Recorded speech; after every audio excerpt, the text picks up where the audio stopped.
right, good day to you. My name is Fred Oakman, and as always with me today is Mr. Jake Peters. We are PS. This is Awesome, a PlayStation podcast. This is episode 321.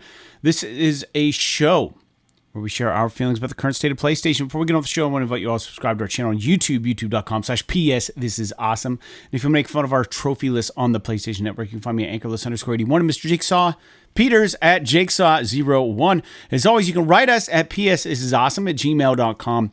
And don't forget to share this show with your goddamn friends.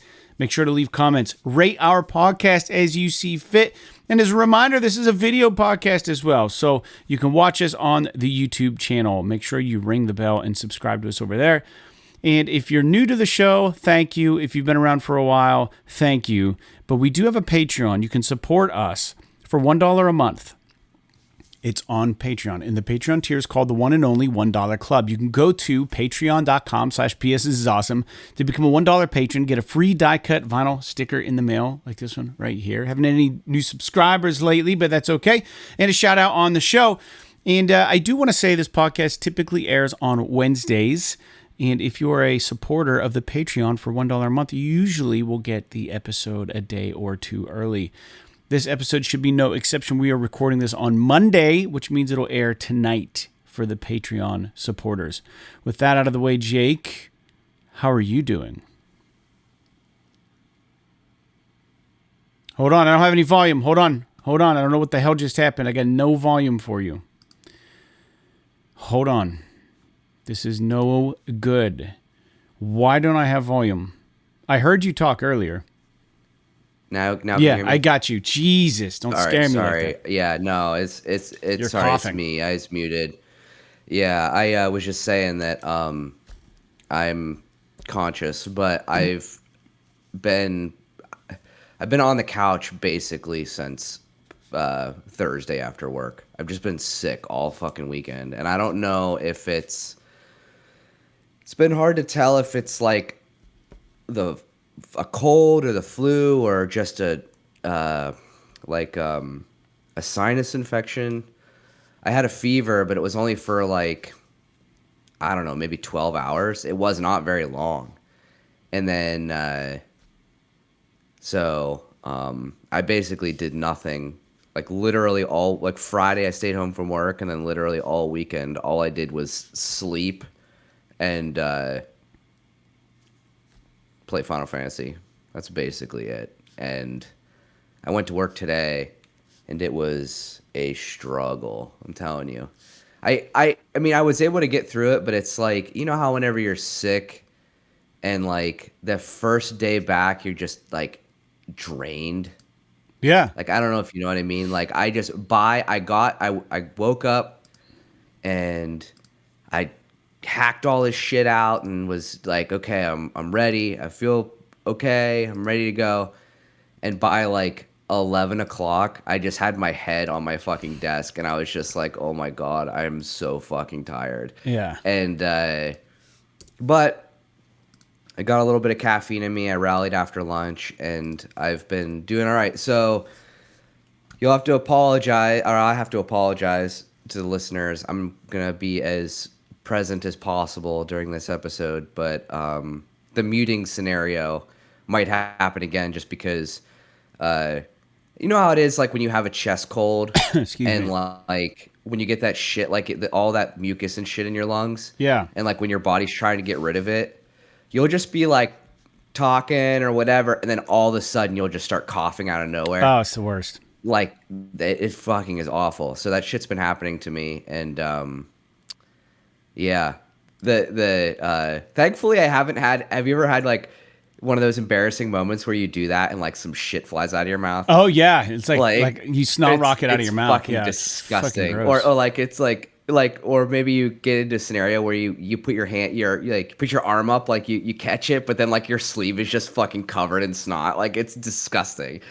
So I'm in like that really gross phase of getting over being sick, but I'm in good spirits otherwise. The weather's nice today. A little bit of sunshine on the drive home does the body good. So, I agree. I agree. Very good. Well, I've been doing okay, man. I'm just, I just feel like there's just so much shit to do. but I'm trying to think what is so my weekend is a blur. I honestly don't know what I did Friday. I worked because they're working us so much overtime at work. So I worked overtime from 9 to 3:30. Well, 9 to 3 on Saturday morning. And then I went up to Erie, and I had a tattoo appointment with, do you know Tyler Hickernell? Yeah. His friend Braden. You know that Braden Doherty guy? If I saw him, I'd probably recognize him. He's a super nice guy. Yeah, he does like old school traditional style tattoos, and I'd been wanting to get some stuff for a while, so it just seemed like the time was right. So I went up and got one up there. It was so funny because I mean I don't have a lot of tattoos, but he's like the nicest dude, and I've seen some of his work, and some of like he's fantastic, but like some of like if you're going for something like realistic or something like real realism or something, I wouldn't go with him. But he is fantastic at traditional tattoos. So I get up there and I'm like, I've never been to that tattoo studio before. I've been to two different ones, and I've never been up there. And I get up there, and there's like 3 or 4 tattoo artists there just working on people, and I'm like, wow, this is wow, they're busy. This is kind of wild. And he didn't, give me a quote or anything. We were just chatting online. He's like, yeah, dude, I can get you in on this day or whatever. So I show up, and he comes out front, and he goes, man, I'm so excited to give you a tattoo. And I'm like, why? And he goes, dude. He goes, just, you're going to be on a ton of stages, man. I just want people to be able to see it. Like, he's like, it's so cool. You're like kind of like a local celebrity. And I'm like, oh, dude, just don't be nervous and just make sure it looks good. And he did a fantastic job. So it's still healing. Obviously, that was Saturday. And then Saturday, Keith was in town. And then I did all that. And then I went down and met Keith at the local Applebee's, and we sat and hung out for a while. And he brought up, he's always saying funny shit. And I'm still on this ridiculous diet trying to get my running game back. He ordered a beer, and they gave him a bottle, but they didn't give him a glass to pour it in. And he goes, have you ever seen anybody sitting at a restaurant booth with just drinking out of a beer bottle? And I'm like, no, I've never seen that. So like he felt really uncomfortable, and he had to ask the lady for a glass. He goes, he's like, can I get a glass with my beer? And then when he got a second one, she was like, do you need a new glass? And he was like, no, not at all.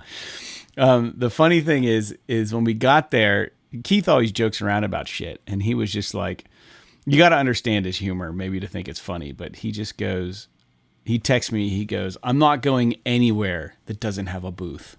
And if we don't get a booth, we're leaving. And I'm like, I know he's not being serious. I'm like, all right, I'll make sure we get a booth. And we get there, and it's the busiest I've ever seen Applebee's. Like, there's like nowhere to sit. And I'm like, this is hilarious. And then she goes, just the two of you? I'm like, yeah. And then she goes, do you guys want a booth or a table? And Keith goes, he would really like a booth. I'm like, you motherfucker. And then we started walking, and I go, he's just messing around. And then she like almost tried to sit us at the table, and I was like, no, we still want the booth, but it wasn't me. And from the beginning of our hangout, like we confused that poor waitress. We obviously tipped her well, but we weren't doing it on purpose. We were just being idiots together. She was really great. But so that was Saturday. What the hell did I do Sunday? Dude, I feel like Sunday. Oh, wait, hold on. So that happened Sunday. Sunday I woke up. We played Hero Quest. That was fun. So we're still doing Hero Quest. We're two quests away from getting through the Keller's Keep campaign, which is fun. And I had a Crown Royal Vanilla with Vanilla Coke Zero, and it was like this literal the sweetest tasting drink I've had. But I also, while I was over there at my buddy Ben's place, he gave me this peanut butter whiskey. I've never had it before. It's called like screw something, maybe Screwball. Yeah, I'd never had Screwball. that before. Yeah. It's really confounding to try to drink that. It's just like, this is weird. Yeah, I've struggled with flavored whiskeys. I don't know why why double down on the vanilla? Just put it in a regular fucking Coke. I don't know if he Like, had you don't any. need the vanilla Coke at that it point. was very vanilla. Yeah, it was like a vanilla drink. Yeah. That's funny. So that happened Sunday, and then back to work. But I was I watched this this quick little skit from a stand-up comedian. It was about anxiety, and I was just like, this is hitting all the right. This is like so relatable. Although I don't get on an airplane ever. I've never been on an airplane. But he said, like, when he's, I'm sure if you Google it, you can find the quick bit or whatever. But what I'm going to say isn't going to be funny. I'm not going to try to deliver it as a joke. But he was saying, like, when he's on an airplane and it's time for them to get out of the airplane when they've landed, he said, like, he's always on edge because he's making note of whose luggage is whose and, like, where his bags are and where, because. And like, as soon as it's time to go, he's like, "Come on, we gotta fucking go. We gotta stand up. We gotta get up. We gotta get in our place." You know what I mean? And like, it's like totally like an anxiety thing. But it's just like, and then the way he rationalized it was like, because if I'm the guy behind me and I'm not getting up when it's my turn, right immediately, I want to punch that person. Like, I want to hit him in the back of the head and be like, "Get with the program." Like, we're getting off the plane. You know what I mean? So he's like, has like this he's overly considerate of all the people around him. And I know on the podcast I brought up a number of times how I hate grocery shopping because I just feel like I'm in everybody's fucking way. And in this bit, he talks about how, like, through therapy, he has learned that, like, it's not because he's actually trying to be nice to everybody else. It's just because he's just doing the fucking thing that he wants other people to do for him. And it's a selfish thing, even though, like, he disguised it as being really, like, cordial and, like, friendly. And he's like, this is how I realized that, like, my politeness was disguised as anxiety. And someone said mean shit to me when I was a kid. And it's just like, that's so funny. Although I can't pinpoint the point where maybe this happened to me, but it was one of the funniest things I've been thinking about this all day because I saw the little bit this morning. I'm like, man, that struck a chord because, like, yeah, I'm constantly feeling like I'm in people's way, like looking over my shoulder. And then he was like, we're the problem. It's not like we're the ones with the issue. Like, everyone else is just normal. Like, we're the fucking problem. Like, no one gives a shit. Like, if you stand up like 2 seconds after you're supposed to, like, no one really cares. It's like, but you're making it a big deal about nothing. And it's like, there might be some teeth to that, man. Maybe that's why it's so frustrating when everybody, like, if the grocery store is in my way, I'm like fired up and like annoyed. And it's really like, there's nothing to be annoyed about. Like, just people are just grocery shopping. I don't know, man. I mean, there is a difference between taking a reasonable amount of time to do something and being completely oblivious to everyone else around you. Yeah. Dude, it's the shopping cart in the middle of the aisle where you can't get yours around and the person's just standing there looking at all the different kinds of rigatoni. And they're just like, do I want this brand or this brand or that brand or this brand or that brand? And then they're kind of moseying further from the cart, and the cart's just right in the middle, and you can't go left or right around it. And you're just like, how are you this fucking oblivious to the fact that I'm trying to, like, shop too? And it's just like, dude, it's just common courtesy. When you stop to look at something in the grocery aisle, you pull your cart off to the side, like so that someone can get around you if they want to. But there are so many people in our area, dude. And I think that I think it's a lot, and this isn't a dig, man, because I like working class. I like the the mechanics and, like, the fucking factory workers and the machinists that we have all through this area. I think they're really hardworking, genuinely probably pretty much good people. But if I had to put money on whether or not, if I was walking downtown, if just another guy, not a woman, but another guy my age, and I looked at each other, if I got the impression he wanted to kick my ass, I think I would say 90% of the time. Like, people look at you around here like they just want to fucking fight you. And it's just like, I think it's just it might be me. I don't know. Maybe, I don't know. But I feel like it's like the Rust Belt kind of attitude is like, like if I look at someone, I gotta fucking look like I'm a fucking hard ass. You know what I mean? Like I don't want to talk to you. I don't want to look at you. I'm gonna snarl maybe a little bit, like make like a fucking noise or something, like you're a fucking ox or something. Like, dude, most of the men in our county, when you interact with them, are very they're not open to conversation. They don't want to talk a lot. Like you say, how you doing? Most of them won't even acknowledge that you said hi or how are you doing. They just fucking stare at you like you got a fucking wart on your head or something. Like, you know what I mean? Like that has been my experience in this area, dude. I don't know if you have a similar experience, but like there's a lot of fucking rude people in this area. I'm just saying that. I'm just going right out there on a limb. Yeah, I mean, who knows what it is? We also are in like a relatively low income part of the world, so that's could true. Also be part of it as well. But not that either of us are destitute, but it's like it's not uncommon around here for people to have issues bigger than you would think. But I don't know. I think it's just I'm really crotchety about the grocery store thing, and we've talked about it ad nauseum on the podcast. So I don't think we need to go into it any further. That's fine. But my personal opinion is that you should know before you get to the rigatoni what you're looking for. Yeah. And when you get there, you have at maximum 30 seconds to make your decision. Yeah. There's no reason why when you get there and you see the fucking Great Value brand versus the fucking Giarusa brand or whatever the Chef fuck it is, Boyardee or whatever the hell it is, or whatever. It's like, okay, yeah, this one's $5, this one's $5.50. I'm gonna have that one. Okay, that took me literally 6 seconds. But then they throw deals though. Then they got the stickers like, oh, buy 3 get 1 free, and then it's like, but you pay this much if you don't, and like so the grocery store doesn't really help either, but.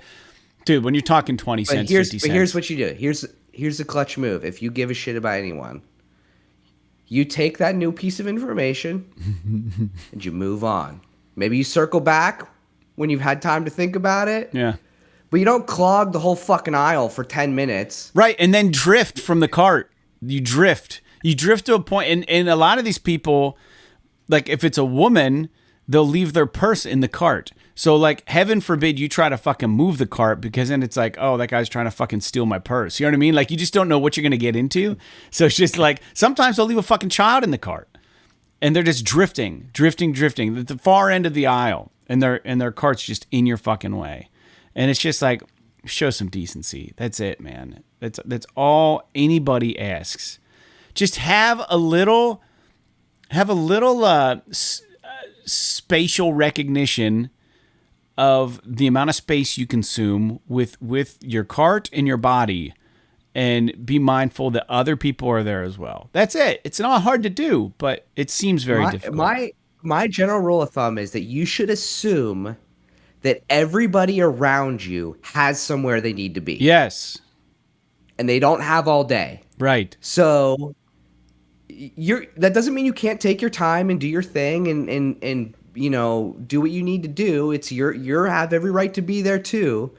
It just be cognizant of the fact that you are in a public space with other people who also have shit to do. Yeah, just don't. And you are not the center of the universe. Don't be a barricade. Yeah. Anyway, continuing. Dude, we talking about something else. Yeah, I don't even fucking know what I was going on about, dude. They're working me a lot of overtime, and I'm just kind of like, to be honest, I'm kind of over it. Like, we never get overtime. Is it because it's tax season, or because you guys are understaffed, or what? It's mainly an understaffing issue and big government stuff that's happening. So it's just like, I don't know. Pennsylvania sucks. So yeah, it's not tax though. Speaking of taxes, I did get my taxes done, and when I was playing Hero Quest, I was bitching to the guys about having to do my taxes because this is like a recurring theme with me every time this year. And my buddy Ben was like, "Well, yeah, you probably have a lot of taxes to file for the podcast, huh?" And I was like, "No, dude, no, not even close." So don't even report it. We don't even. Yeah, dude, there's nothing to report. Like, we have very few patrons of the show, but that's why I push it so hard at the beginning of every show. So if you do listen again, If you want to hear me bitch more about taxes, you know, you and all your friends can fucking throw us $1 a month, and then maybe eventually we'll have a problem. But yeah, it's this podcast is a labor of love. So that being said, Jake, we are obliged to not be here for any determinate amount of time. We're just going to talk about the show. You're not feeling good, so why don't we get on with games that we're playing? Every episode we talk about games that we're playing, and this episode is no different. Jake, I'm just doing Helldivers still. I have been in a video game funk. I know I bought a couple things recently, like that The Devil in Me, the Dark Pictures and all. I just haven't gotten to it, dude. I've been really busy around the house and doing shit. So what about you? You been playing anything? Yeah, I mean, since I've been sick, I've just played a shitload of Final Fantasy VII. I'm like 55 hours into it. Yeah. And PlayStation says I'm like 80% of the way done with the story. Nice. So I've been doing a lot of the side shit and stuff just to like clear it off or whatever. I mean, it's nothing, none of it's offending me. None of it is really engaging me, but it's like every time I go to a new area, before I even do the story, I'll like run around and just clean up a lot of the just dumb shit on the map. Dude, I hear that. And then go do the main story. But pretty interested in what's going on. They've changed quite a bit of it, to be honest with you. So I'm kind of really curious about how it's all going to play out. I mean, I think the overarching story is going to stay the same. Right. But I believe, all of the characters at this point. So that's kind of neat. Wow, that's a lot, dude. There are so many. Yeah, it's kind of overwhelming, to be honst with you. Is it too much, like to the point where you just like forget about it? Like you just want to beat? No. I mean, you only have 3 at a time when you're in combat. Yeah. But if you want to like make sure that everybody's weapon proficiencies are up to date and like all that stuff, then yeah, you have to cycle things in and out or whatever. But I don't know. I mean, I'll be honest. I think that especially for enemies that have elemental weaknesses, Yuffie is like the fucking boss with that freaking ninjutsu shit that she does. Yeah, you were mentioning that last show. You really like that stuff. I've been really enjoying it. I really like. Actually, I didn't really care for Barrett in the first game all that much, but I actually like him a lot more in this one. And Tifa's fucking awesome. I don't know, they're all awesome. I will say, I'm not the biggest fan of Kate Sith. I wasn't like playing as him. I like his character and I like his part in the story, but I was never. But even like the original game, I never really cared for Kate Sith in my party all that much. Right. So I think Sarah was telling me she was talking to your brother Seth about it, and I guess Seth is really likes Kate Sith. Really? Which kind of rings true because his character is a lot about like rolling dice and gambling and doing like all these weird like it's like this super weird play style to like be effective with him, and you have to have a lot of strategy and think about it. Like that just sounds like your brother, like with the way that he likes to think about board games and all that kind of stuff. And yeah. So that's kind of neat. But yeah, I don't really have a whole lot else to say about it, but I am really enjoying it, and I'm getting close to the end of it, so I should be done with it here probably in the next, I don't know, week or so. Hell yeah. Awesome. Yeah, I can't say that Seth is weird. I don't want to speak for him, but he's got issues with RNG. Like, yeah. He's got major issues with it. Cuz he's very calculated.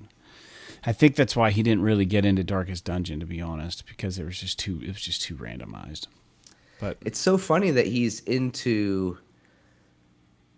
I'm curious what his like, if he doesn't like RNG, like, to what extent that sentiment stays true? Because if you think about JRPGs are literally all RNG. The combat's all RNG. Like, everything is RNG in that game. And now, a lot of times, like, the maps will have, like, this treasure is in this spot and blah, blah, blah, blah, blah. But when it comes to, like, random encounters for battles and the way damage is dealt and all this stuff, yeah, you can build your character certain ways, but ultimately a lot of it boils down to how the dice gets rolled. So did he play Baldur's Gate? He might not like that. He did, and he beat it. Oh, okay. Interesting. Mm-hmm. Interesting. Yeah, I couldn't believe that he beat it. I mean, he was really into it, but I don't understand. Like, he doesn't like Hero Quest because it's all dice rolls. I don't know. Or maybe he doesn't like it because it's really antiquated. I'm not sure really what his thing is, dude, but he's my brother. That's all I can say. But anyways, let's talk about some news, man. The first one was interesting, and Jake, you have this one. Jake, you did the news today, and I didn't. And I will say this. Cyberpunk 2077 is now a game you must play, and it is free on the PS5 from March 28th to March 31st. So you should check it out if it's free. I love this game. That's all I have to say about that. Jake? That's this coming Easter weekend. And yeah, if you don't have access to this game, you should definitely play it. I mean, and I haven't even played the updated version, and I still think that everybody should play it. So I just thought it was cool that they're offering a free weekend for it. Yeah. It's fucking so yeah, rad. if you can get out there and you can play it, and I don't know, see what there is to see about the dong slider. You know, make sure you when you create your character, you fully utilize the dong slider. Yeah. Or the booby slider. I mean, either one. You know, or you could go with neither. I mean, it's really just about expressing your creativity. Speaking of the dong slider, there should be a game called Girth Command Force. Sorry. I'm sorry, that was bad. Colon the dong slider. Yeah. Oh, Jesus. That went off rails fast. Jake's gonna cough. He can't help himself. You're making me cough. Stellar Blade demo. Next news point. The Stellar Blade demo is going to be dropping on the 29th. And like most good demos, your progress will carry on if you pick up the game afterwards. So a lot of people... Go ahead. I was going to say, I'm probably going to check this out because I do want to play Stellar Blade. I might wait until like closer to launch so I don't have to like wait very long to jump into it. Mm-hmm. But I'm hoping that it's not like Final Fantasy Rebirth where it was like you played the demo, which was the whole Nibelheim flashback sequence at the beginning. And then they're like, oh, and then if you play the main game, then you can just skip that part. Yeah. Except for the fact that you can't really. You have to still play that part up to a certain point, and then you can skip it. So I hope it's not something goofy like that. I hope it's just like, oh, you just load into your save, and that's where you're at, which is what it should be. But yeah, I'm excited to check this game out. I think it looks pretty awesome. Yeah. I'm a little bit concerned about how I'll feel jumping into this game right after playing a similar like Japanese third-person action-y kind of game for like 60 hours in Final Fantasy VII Rebirth. Like, am I going to want to jump right into another one with Stellar Blade? Mm-hmm. So I might need a palate cleanser, but I fully intend to play this game, at least as of right now, unless it comes out and it's got like 5 out of 10 or something like that. But yeah, I'm excited. Yeah. Well, it's It's one of those things where a lot of people seem to be commenting. They're just like, I'm just going to wait for the full game to come out. Like a lot of people are already like sold. I'm going to buy the thing. So I'm not going to get the demo and then wait, a month to pick up where I left off. So, or however long it's going to be. But yeah, very good. Moving on, the next news point, Days Gone developer Bend Studios are prepping for a AAA title. And I think this is the next one. Yeah, it is. And so this is on, you pulled this on Push Square.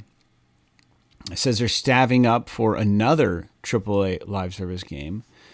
And, this news came from Eurogamer, I believe. There was some sort of advertisement on Ben's website about recruiting people. They're seeking a lead project manager and some other stuff. So they don't really go into details of what this game could be, but I thought they were already working on a freaking game. So I don't know. We never got, after like that whole hubbub about them maybe doing an Uncharted game and then it getting pulled away from them, and then like the guys that made Days Gone, all those guys left because they couldn't get a Days Gone 2 sequel greenlit, and like there's all this other shit that happened, and then after that the news kind of went dark with them, and I don't think we ever really knew what was going on. So if they're making a AAA live service game, is this something that's new, or is it something that made it through the vetting process with Bungie that so notably took down The Last of Us Online? Mm-hmm. I don't know, but I could almost wonder if, let's say, they backpedal a little bit and what if we made Days Gone a live service game? Like, what if that world was like, rather than The Last of Us Online, it was like a zombie horde shooter kind of thing like that. And where you could like, everybody has their motorbike and you can drive your motorcycle around that you've customized and fight bad guys or fight hordes of zombies. And I don't know, I haven't played Days Gone, so I can't really comment on how that would translate, but it's possible. Or maybe they'll even just utilize some of that technology to make their next game. But I mean, anymore, live service is such a buzzword anymore that anytime it's attached to something, like my brain just shuts off. Mm-hmm. Like until like I see it and I have a reason to actually have some excitement for it. When I see like, ooh, new live service game from whatever, it's just like, the lights just dim inside of my head, and I just don't really care anymore. And it's not because I don't think live service games can be good. It's just because this market is so fraught with like tumult and disappointment that it's like I don't believe any of these games are going to be good until they come out and they're great. I mean, the closest thing we've gotten to a great live service game that's new is Helldivers 2, and it can barely be considered a live service game because Arrowhead isn't really like, they weren't really planning on doing that with this game. And so like, could you imagine if they were, how much money they left on the table here? But here's the thing though. It may not have worked.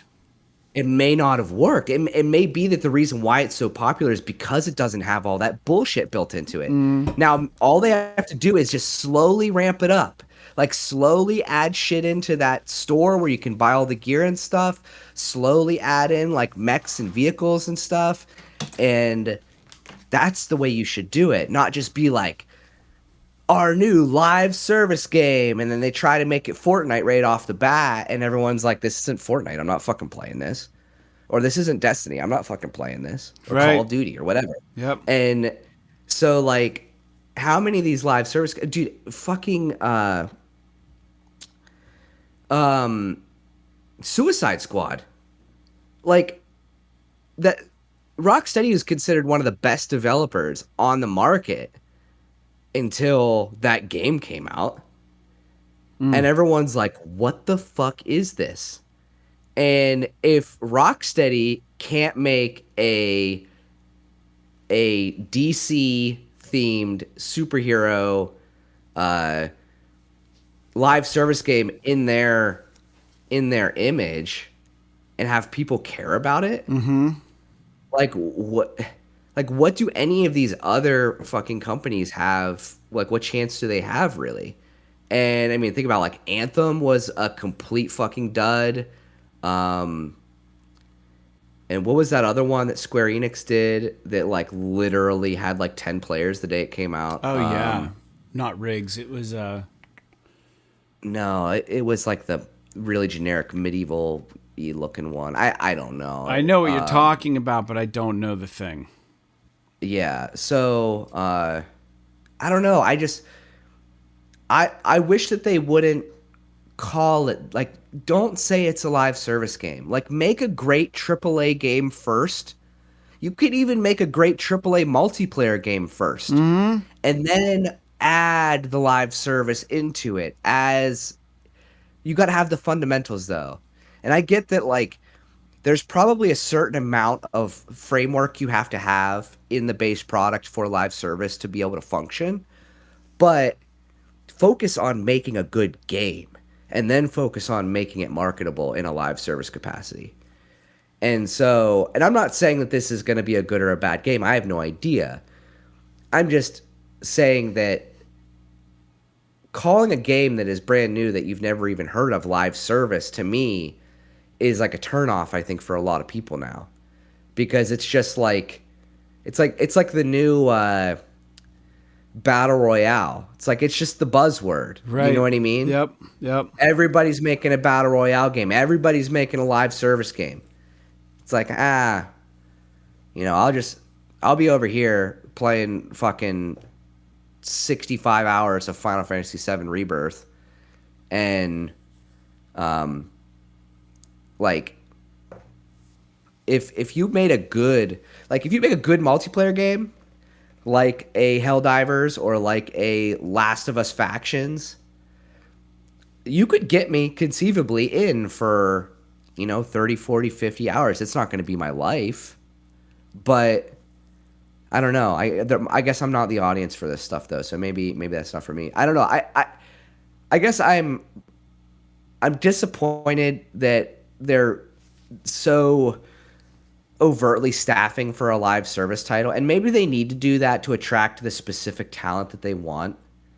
But I don't know. I just wish that we would hear more about the fact that it's like, what is this AAA game that they're making? And then we get to find out later that they're planning on just cramming it full of microtransactions. Yeah, it's honestly better, in my opinion, to just not get excited about anything anymore. It's just like the only game that I can say I'm truly excited for in this moment is Space Marines 2.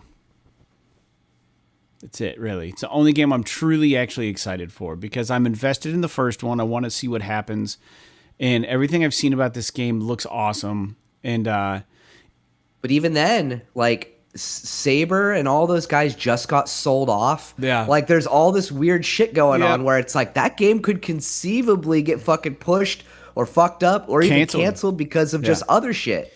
I don't think it will, just because it's Warhammer shit. I think that, there's a really good track record of more than enough Warhammer games that come out. So I think it's going to come out. And again, man, like, that first game, I had very low expectations, zero actually expectations of what it was going to be, and it blew me off my feet. So at this point, like, it's like I expect nothing more than like a AA vibed game, and what they've already shown appears to exceed that as far as graphic and gameplay, based on some of the gameplay shit I've seen. So I think I'm going to be just fine with that one. Provided it's not fucking super bugged up or, like, you know what I mean? Obviously, you always run those risks, but I can honestly say, because we don't know what Naughty Dog's doing, no clue what the next Sucker Punch game's going to be.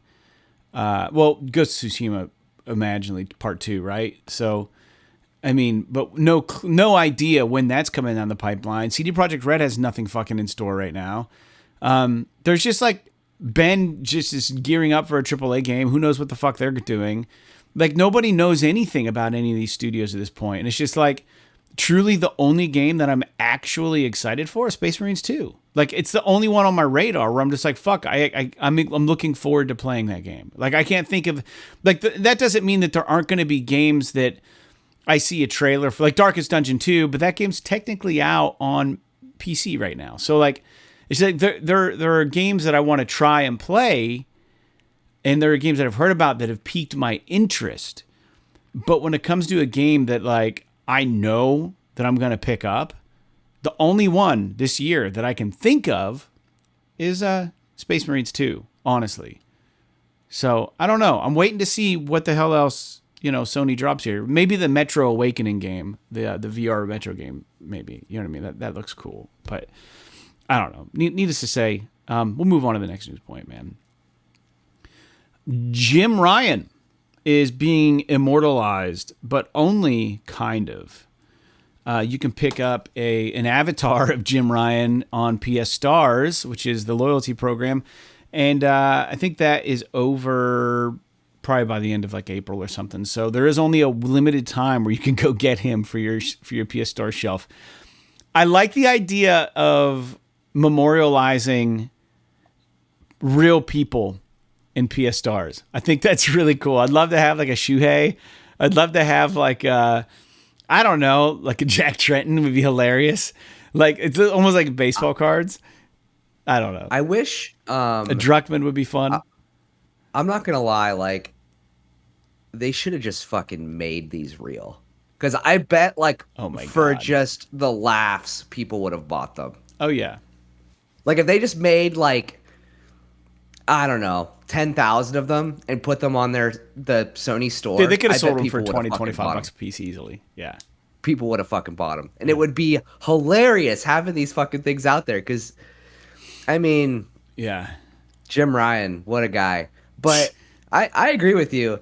I think it would be cool to I think it's cool to celebrate the people that make PlayStation good, and not just like, I mean, who cares about Sony? Like, I would like to see them celebrate the people more.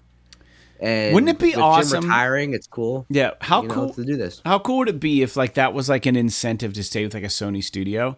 Like if you like remained an employee for 5 years, you get your own digital like bobblehead for the PS Stars that's indefinitely just available to anyone who wants it. Like it doesn't matter what your role is. Like you're a creative writer, you're a lead animation artist or whatever. You know what I mean? You're the public relations person. You're the like if you have 5 years with the same PlayStation owned studio, that they just do like a facial scan, they put you in the PS Stars, and then you can just fucking have it. That would be awesome. Dude, think about how cool it could be from the perspective of like, because these are like digital collectibles, right? They say sometime they bring back PlayStation Home, and we've got this space where we can display these collectibles for our friends and everything. Yeah. Like imagine, someone might be interested in collecting like the bobbleheads of all of the major designers from Naughty Dog during the first Last of Us game. Right. Or like all of the executives of Sony during the release of the PlayStation 1. Yeah. Or like they could play into this so well. Like baseball cards. Now granted, it gets fucking hairy with like the NIL like name, image, and likeness shit where like do you have to pay these people money and like all this stuff. Like I get that, like that's probably a major hurdle for this kind of thing, but I think it would be like, dude, imagine if you like were you worked on a game and it was like now like you might be a desired, like a rare collectible out there for somebody who wants to complete the team that did fucking Dead Nation. Yeah, right. Like that, Some like random fucking game. It would be cool. Don't get me wrong. I don't really give a shit about digital collectibles really at all. But But if they're free to get, but if they're free, and you had a way to display them and kind of share them with other people, it'd be kind of interesting. I think it's neat. I'll expand just ever so slightly on that idea, and then we can move on. But what if you were part of, like you said, like the creative design team for the first Last of Us, and you have to sign away your image and likeness, and everyone else on the team has done it but you, and like you just constantly get tweets from people like, "Come on, man, just sign it. We need you for our collection," And then you could make it a big what to do and like film it and be like, "All right, I'm finally gonna fucking sign off on this." You know what I mean? And then it's available and everyone just goes hog wild over it. All 5 people that want it. It's just so fucking cool to think about. But all right, let's move in to the next news point. Helldivers 2 keeps coming up in the news, and for a good reason. It's the game I've been playing. It's a game that most people are still playing, and I'm part of that text group I mentioned, and there's just so many memes just flying around. It's in that they're so funny. I love them. They're always playing. They're always getting on. I need to jump in. I've only been in once with those guys. I got to get back in more. It's just been busy. But Helldivers 2 is now the best-selling video game in 2024 in the USA. So this is physical and digital purchases, and it has done better than Rebirth, which is fucking wild. It's, I don't know, man. Skull and Bones, better than Call of Duty Modern Warfare 3. No, that's new release coming out. Sorry. We'll see. No, it did. It did do better than that, didn't it? Yeah. Did better than Tekken 8. Persona 3 Reload. I think a lot of this is driven by the PC base. I think there's a lot of players on PC. Yeah. And like games like Final Fantasy and stuff are not on PC, but games like Call of Duty are. So it's interesting. Now I think Call of Duty sold most of their copies probably in the fall. But yeah, man, I mean this is just continuing to be a smash hit for Sony, and they really didn't know what they had with this game. And I really hope that they take advantage of it and they make it everything that it deserves to be. And hopefully this continues to be a great game, and it doesn't. I mean, honestly, like think about it this way: even if this game tapers off after the first year, and Arrowhead starts in on the next game, like, is that really that big of a deal? No, like it doesn't necessarily need to be. It doesn't have to be top dog forever, living thing, yeah. Right? But if it is, that could be big for Sony. This could be their game. If Arrowhead is the team to be able to make it grow and make it live. And let me just say this, man. How ridiculous if this is the game, because they already fucking had it. Yeah. And they went through all of this effort to like shift Naughty Dog around to fucking get Bend on in a live service. Like, I know that this is like not technically a live service game, but like, it's just like, if you would have sat me down in front of Helldivers 2 and let me test it, I would have been able to fucking tell you that this game is going to be fucking fire. Like, my first experience with this game, short of like the bugs, was like, holy shit, this is really fucking good. And this is really special. Like, it doesn't take a fucking genius to know that this is a good game. So, like, they should have known that this game was going to be amazing. I will say that the advertisements and the gameplay videos that they showed for this game does not do the game any justice. At all. It doesn't capture what the gameplay is like. It doesn't capture the frenetic excitement. It doesn't capture, like, what they should have done was do what they did for The Division when The Division launched, was have a group of 4 fucking, Helldivers. They should have shown them lock in, and shoot down and go into a mission, enter a fucking planet where there's just fog, and then just be like, found something. And then just, they should have done not a cinematic trailer, but a trailer that really delivered that experience to the viewer.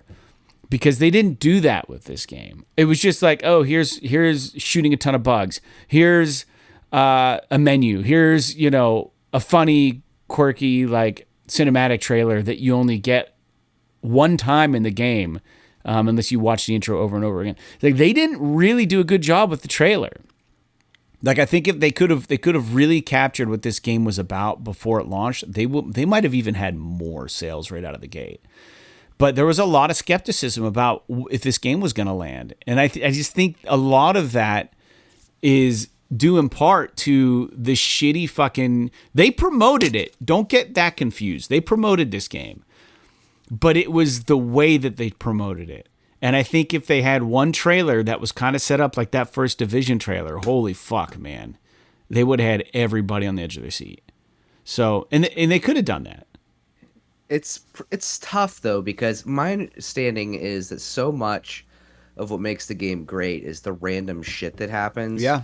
And it's tough to quantify that in like a tight-knit trailer that isn't like 25 minutes long. Like you can't really like wrap that up neatly in something that's easily digestible for a YouTube ad or not in like a 30-second thing. So, no, there has to be like, yeah.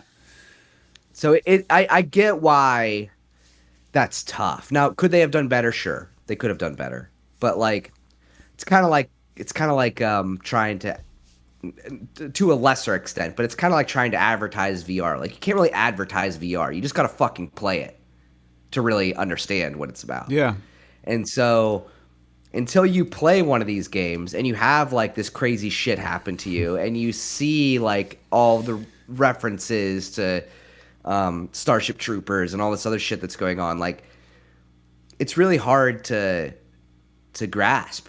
Dude, they you could have play done with your buddies or whatever. Dude, they could have done so many funny things too. Like not super like serious stuff. Like they could have had like a dude, like a real life person like you or I, like sitting at work and just interstitch it with like crazy fucking PTSD situations with their character. Like, my fucking arms, I lost my fucking arm. Or a guy running from a bug, and then you're just sitting at your desk, and then another situation where a guy hawks a grenade and blows up his teammate, and you can hear like the voice shows like, you just fucking blew me up. And then just sitting there like, that would have been effective.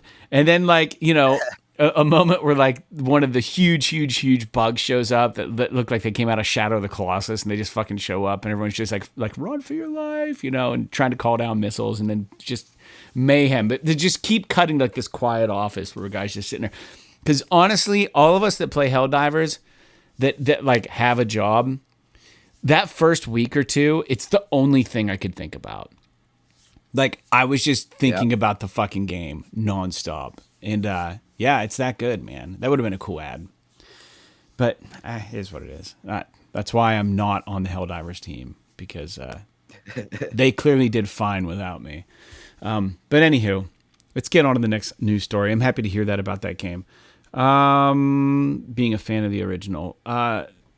This next one is there's some proprietary DLSS upscaler thing for the PS5 Pro that has, I don't know, been getting a lot of attention. Digital Foundry apparently have all but confirmed rumors about this spectral resolution thing. It's called PSSR, like PlayStation Spectral Resolution, and they're indicating on Push Square that the push for specific native resolutions in games for developers, it kind of feels like this push might be coming to an end with all the upscaling technology.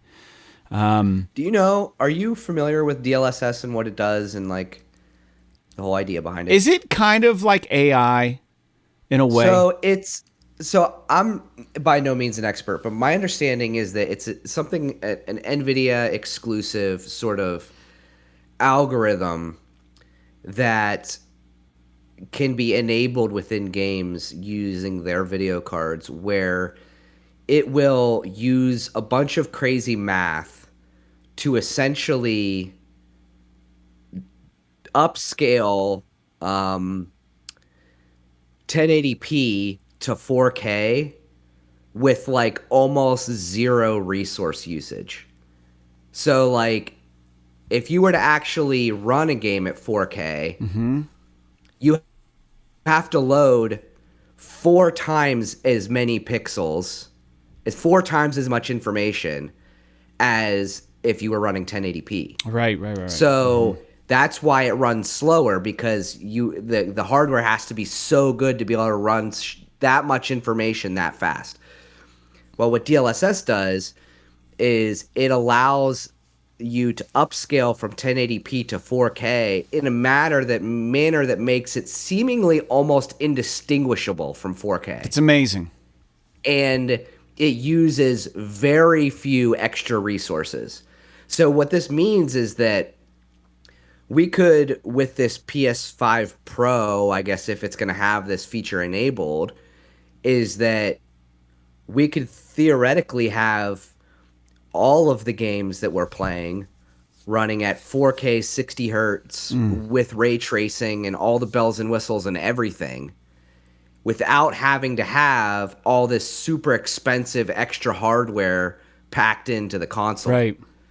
So it's very nerdy and it's very techy, but these types of solutions are what's going to make gaming at a higher fidelity cheaper in the long run. And I think that's always good. Yeah, and I'm reading here that the ability to backport this technology to existing PS5 games doesn't take much effort. So we're looking at games that run, that have a performance and a ray trace mode and all this crap. You know what I mean? Like, it looks like this could really help bridge the gap. So that would be awesome just to implement this. And from what I understand, this is specific to the PS5 Pro, not the current PS5.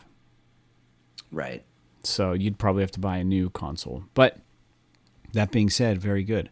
Last news point, Jake, is about this freaking Captain America game that Amy Hennig has been working on. Amy Hennig, of course, was. Did you watch a trailer? No, I haven't. Was responsible. Is it cinematic or is there some gameplay shit? It is cinematic, but there are some sequences that look like they could be gameplay. It's very. Sorry, I didn't mean to cut you off, but like I watched it because I was like, I should probably see what this is if I'm going to put it in the news. And they're combing the streets. Dude, it seems like it's very Amy Hennig. Like it's gonna be very like narrative heavy, and it seems like there's like a conflict between Captain America and Black Panther going on. Like I don't know, man. I don't care for Marvel shit like at all, with the exception of the PlayStation Spider-Man games and the first couple of Marvel movies. But like watching this trailer, I was like, this actually looks like a game I'd be interested in playing. Yeah, I'm looking at it right now. Like, it seems legit. It doesn't seem like it doesn't seem super campy and like, yay, superheroes. But like, it seems pretty cool, man. I don't know. And with Captain America, you can have your little slice of third person shooting in there with your fucking shield throwing and shit. Like, it could be, and with the Nazis and stuff being 1943 and all of that, like, it's got some of that classic Uncharted, like Amy Hennig, Indiana Jones kind of flavor going on. Right. And I don't know, man. I'm gonna be keeping my eye on this one, I think. Yeah. And it comes out next year, according to this trailer. Yeah. So for those who don't know, Amy Hennig is the Uncharted person for Uncharted 1, 2, and she worked on 3. And I think she wrote the first 3. Yeah. Yeah. And maybe did she? I don't know if she wrote the Vita one. No, she didn't. Nope. But this game is called, to be clear, they announced the title. It's Marvel 1943 Rise of Hydra. And it says here real quick, in the chaos of war, worlds collide. Skydance New Media and Marvel Games share an original story where an ensemble of 4 heroes must overcome their differences and form an uneasy alliance to confront their common enemy. That's from the YouTube description on this new video. It looks really good. It says it's going to be single player, narrative focused. You'll have a chance to play as all 4 heroes at different points. You can be a young Captain America. Let me see here. Also known as Captain America Azori. I don't know what that means. T'Challa's grandfather and the World War II era Black Panther, Gabriel Jones, a United States soldier and member of the Howling Commandos, and Nanali, a Wakandan spy embedded in occupied Paris. It looks really rad, dude. So you're not wrong. I watched the trailer. I didn't listen to it because if I listen to it, it's going to come through in the podcast. But Right. It looks good. So good catch on that. And as far as new games, Jake, did you see any new games listed anywhere on Push Square? No, but I'll be completely honest. I didn't really dig for it. Yeah.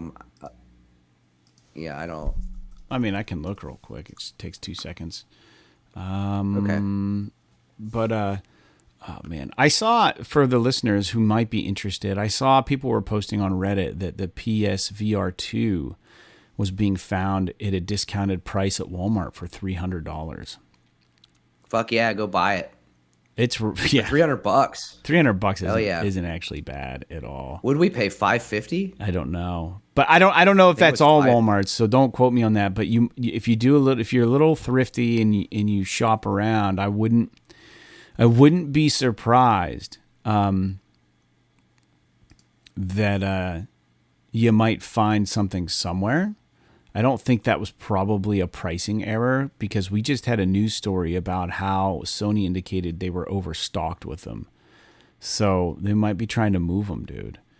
So I'm still looking for games. There should be some games here somewhere. Well, if I can't find them, it's not the end of the world. Sometimes they don't list them. I'm on the Push Square site scrolling right now, but I think that you nailed most of what was important to go over on the show, at least from the last week of news. If there's anything else that you guys want to hear us talk about, you can always write us and ask us to talk about a specific topic. We'd be happy to do that. Oh, here we go. I found them. So the new PS5, PS4 games this week, let me just jot down the timestamp and I'll go over them and then we'll call it a day. This is about 102.40 new games. Okay, so we are getting March 25th, Ancient Weapon Holly, PS4, Contraptions on PS4. March 26th, Bulwark, Falconeer Chronicles, PS5, PS4, Grandia HD Remastered on PS4, Planet Zoo on PS5, South Park Snow Day, PS5, PS4. March 27th, Sunny Cafe on PS5, PS4, Terra Memoria on PS5. March 28th, Ario on PS5, Felix Cat on PS5, PS4. Felix Cat, that's familiar. Fortress S on PS5, Mars 2120, PS4, Open Roads, PS5, PS4, OTXO, PS5, PS4, Prime Minister, PS4, Raturgy 2, on PS5, PS4, and Stasis Bone Totem on PS5, PS4. March 29th, we're getting Richman 11 on PS5, PS4. And lastly, March 31st, Death Relives on PS4, Gory Cuddly Carnage PS5, Hero.exe, that's a cool fucking name, PS5, PS4, Pac-Man Mega Tunnel Battle Chomp Champs on PS4, and then Rugrats Adventures in Gameland, PS5, PS4, based on the cartoon. I wonder what that's all about. I remember Rugrats. I used to love Tommy Pickles. Loved it. It's kind of fun. So that's what we got, man, for new games coming out. So thanks for tuning in. I've got nothing left for the listeners except thanks for being with us as always every week. And just hoeing down with us. I do want to say one thing. If you're into like the Menzingers or any kind of punk rock stuff, there's a Philadelphia-based band called Restorations. and they just dropped an album. It's incredible. I don't even know what the hell the Menzingers and Restorations are drinking, but I'll have some of that because these songs are so simple but so good. There's a song on their new record. It's just the record's just called Restorations, self-titled. They've been a band for a while, but there's a song on this new record called 800, and buddy, it hits you in the feels every time you hear it. It's so good. First, it's just a great record. Go check out Restorations. I don't know them at all, so it's not like I'm just trying to support a friend. I wish I knew these guys because I'd be trying to fucking play a show with them. But check out that band, man. They're so good. So outside of that, you guys have a good week. I appreciate you tuning in. This is episode 321 of PS is awesome. Jake, I hope you get over your sickness, and we'll talk soon. Jake, do you have anything you want to say before we sign out? Nope. I'm gonna go try to eat some food and then just collapse for the evening. Okay. Very good. All right. Have a good night, guys. Appreciate you. Dead Nation, Demon Souls, and Darkest Dungeon. P.S. P.S. This is awesome. This is awesome.